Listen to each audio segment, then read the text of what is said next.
Okay, this is Muscle Lab 1. We're going to go over this little man and then the torso man.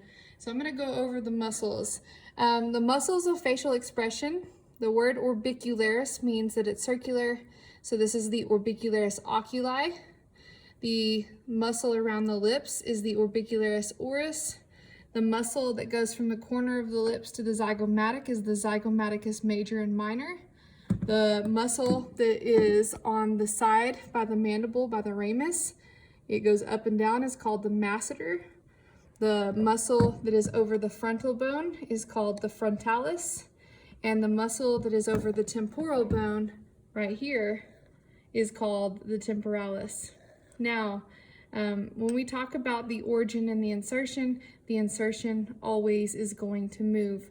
So the mandibular actions are going to be elevation, depression, protraction, and retraction. So the temporalis is going to do retraction to pull back and elevation to go up. The Orbicularis Oculi is used for winking and blinking. The Orbicularis oris is for puckering your lips. And the zygomaticus here is for smiling. The masseter muscle is for elevating the mandible. And the temporalis we've already discussed.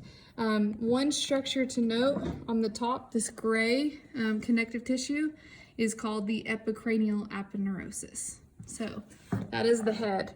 Now on the trunk, the muscle that is attached to the sternum and the clavicle is called the Sternocleido for its name. Sterno means sternum, cleido means clavicle. Sternocleido, and it comes up to the bump behind the ear. Mastoid. So in your neck, that's the sternocleidomastoid. Now on the chest, your chest, this is the pectoralis major. All of this is the pectoralis major. So its origin is the clavicle, the sternum, and the costal ribs, and it inserts over on the intertubercular sulcus of the humerus, which would be deep over here. On the abdomen, when we look at the abdomen, this connective tissue that is a large connective tissue that connects muscle bellies is called abdominal aponeurosis. On the opposite side, you can see the straight muscle. So the word for straight is rectus. This is the rectus abdominus. So you have the origin. The origin does not move. Would be the superior pubic ramus, and it inserts on the costal cartilage. So going through those again. Pectoralis major, abdominal aponeurosis, and this is all the rectus abdominis. Up here in the neck, you have the sternocleidomastoid. Now I'm going to turn them over. All right, on the back, we're primarily focusing on this right side. Up here at the top by the head, you can see the epicranial aponeurosis.